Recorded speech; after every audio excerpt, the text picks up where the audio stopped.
Assalamualaikum warahmatullahi wabarakatuh. Perkenalkan, nama saya Ria Inakusah ini di nomor NIM 250201 02 11 20 mengenai Security Management.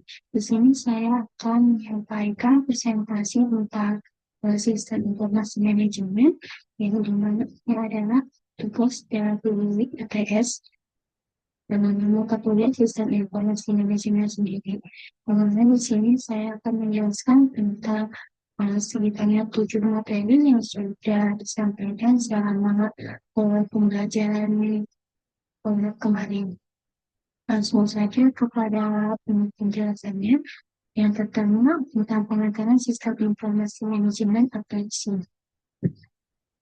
Pengertian sistem informasi manajemen ini adalah kombinasi dari manusia, teknologi, dan prosedur organisasi yang fungsi utamanya yaitu mengumpulkan, menyimpan, mengolah, dan menyebarkan informasi. Nah, untuk tujuan intinya yaitu yang pertama mendukung pengambilan keputusan manajerial, yang kedua mendukung koordinasi dan kontrol, lalu yang ketiga yaitu mendukung perencanaan strategis. Nah, dapat disimpulkan SIM adalah alat bantu manajerial berbasis teknologi informasi yang memfasilitasi kegiatan organisasi agar lebih efisien dan juga efektif. Selanjutnya yaitu tentang 5 komponen informasi.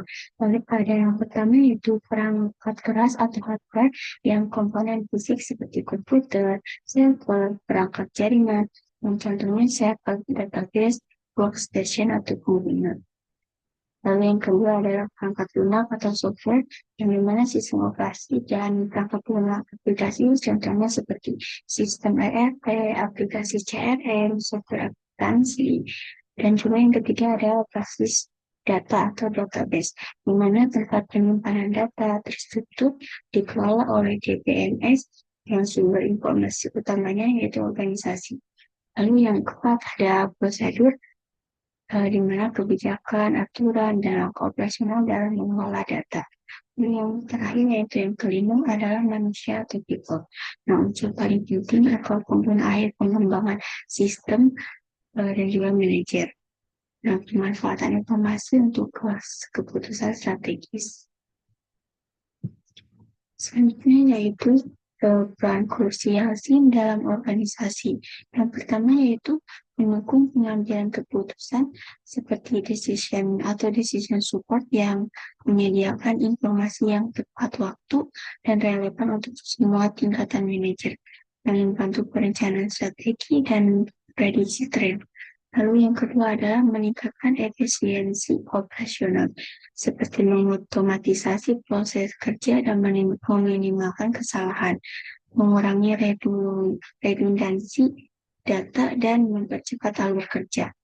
Lalu yang ketiga yaitu mendukung koordinasi dan komunikasi yang berfungsi sebagai sarana integrasi informasi antar unit seperti produk, pemasaran, keuangan, dan juga SDM. Lalu yang keempat yaitu meningkatkan keunggulan kompetitif atau competitive advantage, yaitu memungkinkan perusahaan merancang strategis berbasis data seperti data-driven strategi dan memahami perilaku pelanggan dan tren pasar lebih baik. Lalu yang kelima yaitu mendukung perencanaan strategis organisasi, yang dimana menyusun rencana jangka panjang dan juga memonitor pencapaian tujuan strategis.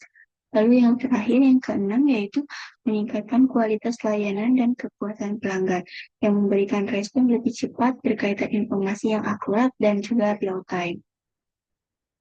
Selanjutnya yaitu hubungan data, informasi, dan pengetahuan atau DIK model.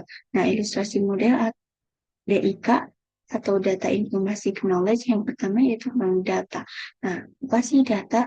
Nah, data adalah fakta mentah yang belum diolah. Contohnya yaitu seperti penjualan harian dan juga stok. Lalu yang kedua adanya informasi. Nah, informasi itu adalah hasil pengolahan data yang bermakna dan juga bernilai. Contohnya seperti laporan bulanan tren penjualan. Lalu yang terakhir yaitu pengetahuan atau knowledge, yaitu pemahaman mendalam dan interpretasi informasi yang dikombinasikan dengan konteks dan juga atau pengalaman. Selanjutnya yaitu kebutuhan informasi berdasarkan tingkatan manajemen. Nah, berikut adalah tabel perbedaan kebutuhan informasi, yaitu yang pertama yaitu tingkat manajemennya yaitu puncak atau top. Nah, berfokus pada keputusan strategis dan juga jangka panjang. Yang jenis informasi yang dibutuhkannya yaitu eksternal, tren pasar, laporan keuangan. Lalu selanjutnya adalah menengah atau middle, yang dimana berfokus pada taktis dan juga jangka menengah. Untuk jenis informasi yang mendukungnya yaitu seperti kinerja departemen, analisis divisi, dan juga proyek. Lalu selanjutnya adalah operasional atau lower, yang berfokus pada operasional harian dan juga jenis informasi yang dibutuhkannya seperti detail, transaksi, dan juga status operasional.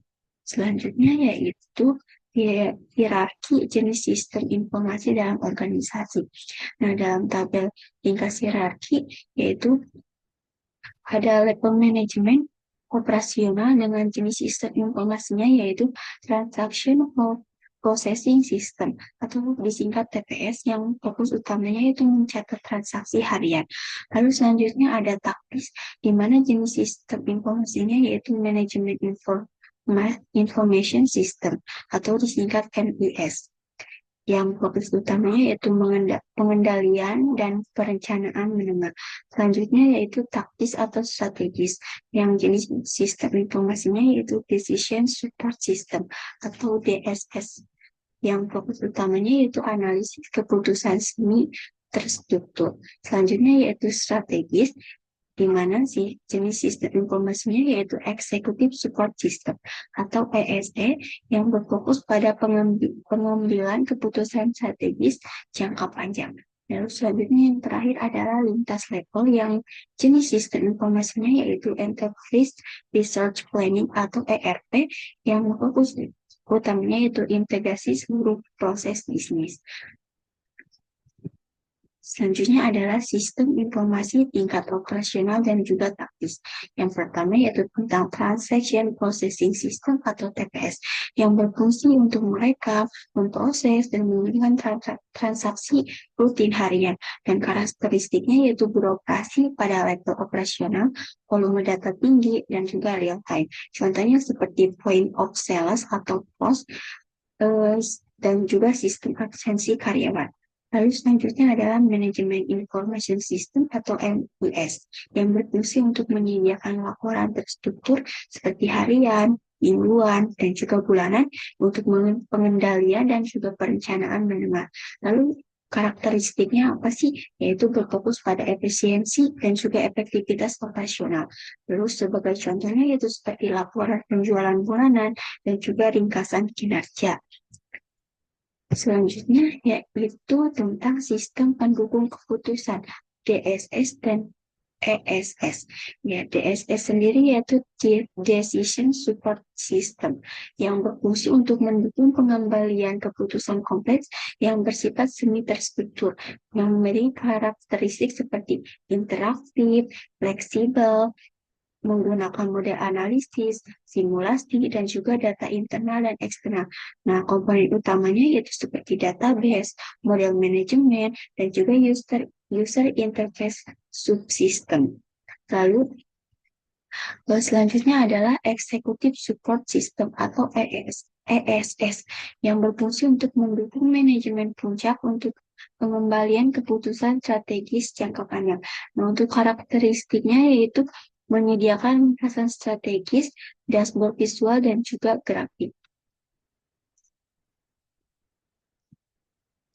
Selanjutnya yaitu tentang Enterprise Resource Planning atau ERP. Nah, pengertiannya sendiri yaitu sistem yang mengintegrasikan seluruh aspek bisnis seperti keuangan, SDM, dan juga produksi. Nah, lintas fungsional dalam satu platform. Untuk karakteristiknya sendiri yaitu terintegrasi antara divisi dan juga departemen, dan menggunakan single centralized database. Untuk perannya sendiri seperti meningkatkan efisiensi, akurasi informasi, dan juga kolaborasi antara fungsi.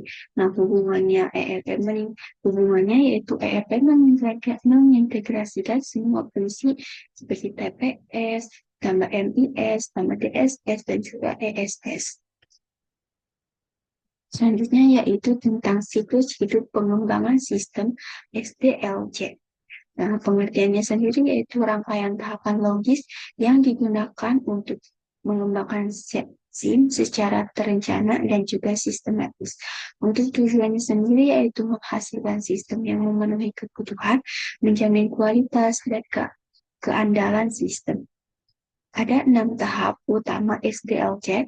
Yang pertama yaitu perencanaan atau sistem planning yang menentukan tujuan, ruang lingkup, dan juga studi kelayakan.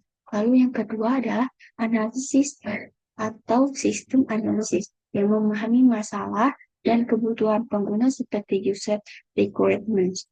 Lalu yang ketiga adalah perancangan atau sistem desain yang mendesain arsitektur, antarmuka, dan model data atau ERD. Lalu yang keempat adalah implementasi atau sistem implementation seperti coding, testing, dan pelatihan pengguna dan konversi data. Lalu selanjutnya adalah penguji dan evaluasi atau sistem testing dan evaluation yang memastikan sistem bebas dari kesalahan dan diterima pengguna.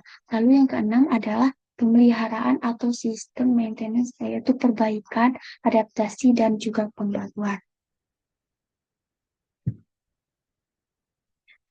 Mungkin cukup sekian presentasi singkat dari saya. Mohon maaf bila ada kesalahan. Assalamualaikum warahmatullahi wabarakatuh.